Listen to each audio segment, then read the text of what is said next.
Guys, welcome to our channel. നമ്മുടെ പുതിയൊരു വീഡിയോയിലേക്ക് എല്ലാവർക്കും സ്വാഗതം. അപ്പം നമുക്കിന്ന് ഒരു ചെറിയ കുക്കിംഗ് വീഡിയോ ആയാലോ. അപ്പോൾ നമുക്ക് എല്ലാവർക്കും ഉണ്ടാക്കാൻ പറ്റുന്ന ഒരു വളരെ ചെറിയ എളുപ്പത്തിൽ ഉണ്ടാക്കാൻ പറ്റുന്ന ഒരു റെസിപ്പിയാണ് രസം അല്ലേ. നമ്മുടെ പട്ടാഭിരാമൻ അങ്ങനെ എന്തൊരു സിനിമയില്ലേ ജയറാമിൻ്റെ, അതിൽ ജയറാം പറയുന്ന പോലെ ഒരു സദ്യയുടെ നട്ടലാണ് രസം അല്ലേ. അതിപ്പോൾ നമുക്ക് പല രീതിയിൽ ഉണ്ടാക്കാം അല്ലേ. പല രീതിയിൽ ചിലപ്പോൾ ഉണ്ടാക്കുന്നവരായിരിക്കും നിങ്ങൾ. അപ്പോൾ അങ്ങനെ ആ രീതിയിൽ ഉണ്ടാക്കിയവരാണെങ്കിൽ ചിലപ്പോൾ ഈ രീതിയിലും കൂടി ഒന്ന് ഉണ്ടാക്കി നോക്കൂ, നിങ്ങൾക്ക് ഇഷ്ടപ്പെടും കേട്ടോ. അപ്പോൾ അതിന് വേണ്ടിയിട്ട് ആദ്യം നമ്മുടെ കുറച്ച് വാളംപുളി വെള്ളത്തിലിട്ട് വയ്ക്കുക കുതിർക്കാൻ വേണ്ടിയിട്ട്. അപ്പോൾ അതിന് ശേഷം നമുക്ക് കുറച്ച് കാര്യങ്ങൾ ചതയ്ക്കാനുണ്ട്. അപ്പോൾ ആദ്യം ജാറിലോട്ട് കുറച്ച് ചെറിയ ഉള്ളി, പിന്നെ വെളുത്തുള്ളി, പിന്നെ വേണമെങ്കിൽ നമുക്ക് ഇഞ്ചി ചേർക്കാം കേട്ടോ. ഞാൻ ഇഞ്ചി ചേർക്കുന്നില്ല. പിന്നെ വറ്റൽമുളക്, പിന്നെ കുറച്ച് ജീരകം, പിന്നെ കുരുമുളക് അല്ലെങ്കിൽ കുരുമുളക് പൊടി കേട്ടോ. ഇതെല്ലാം കൂടി ഒന്ന് ചെറുതായിട്ടൊന്ന് ക്രഷ് ചെയ്താൽ മതി, ഒന്ന് ചതച്ചാൽ മതി. എന്നിട്ടത് മാറ്റി വയ്ക്കാം കേട്ടോ. പിന്നെ ചട്ടി ചൂടാക്കി അതിൽ എണ്ണ ഒഴിക്കുക. എണ്ണ ഒഴിച്ച ശേഷം കുറച്ച് കടുക് പൊട്ടിക്കുക. കടുക് നന്നായിട്ട് പൊട്ടി വരുമ്പോൾ കുറച്ച് ഉലുവയും കൂടി ഇടാം. അതിനുശേഷം നമ്മൾ നേരത്തെ ചതച്ച് വെച്ച എല്ലാ സാധനങ്ങളും, അതായത് ചെറിയ ഉള്ളി, ഇഞ്ചി, വെളുത്തുള്ളി എല്ലാം ഉൾപ്പെടെ എല്ലാം കൂടി ഒന്ന് വഴറ്റുക.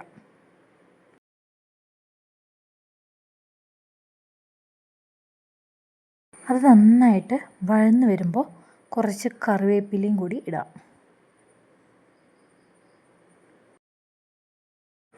പിന്നെ സവാളയോ ചെറിയ ഉള്ളി നമ്മൾ ചെറുതായിട്ട് അരിഞ്ഞത് ഇട്ട് നന്നായിട്ട് വഴറ്റിയെടുക്കുക.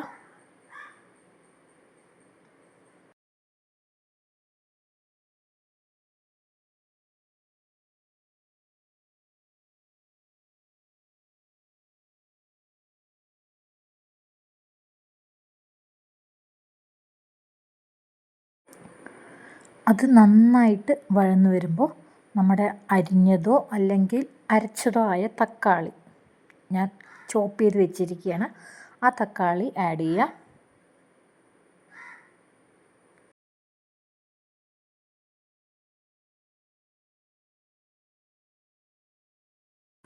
അതും ഇട്ട് നന്നായിട്ട് വഴറ്റിയെടുക്കുക.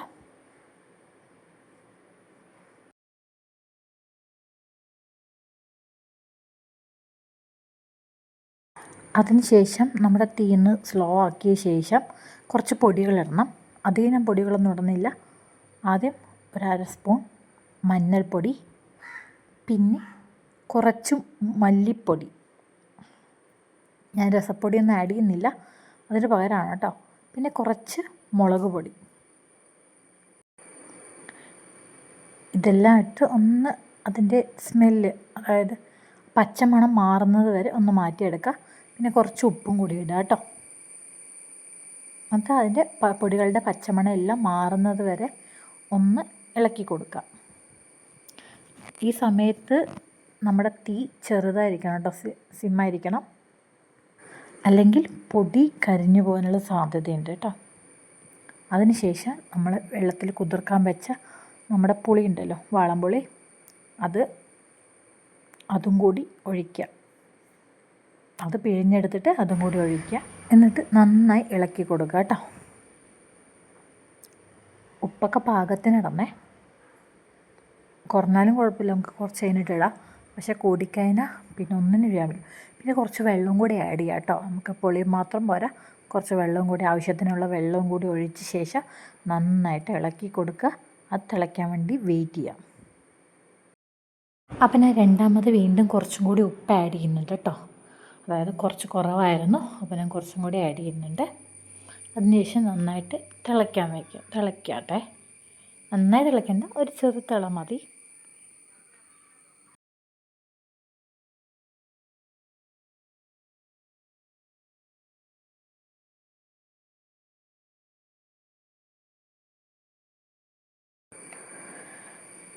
കുറച്ച് തിള വരുമ്പോഴേക്കും നമ്മുടെ കായപ്പൊടി ഉണ്ടല്ലോ, അത് കുറച്ച് ആഡ് ചെയ്യുക.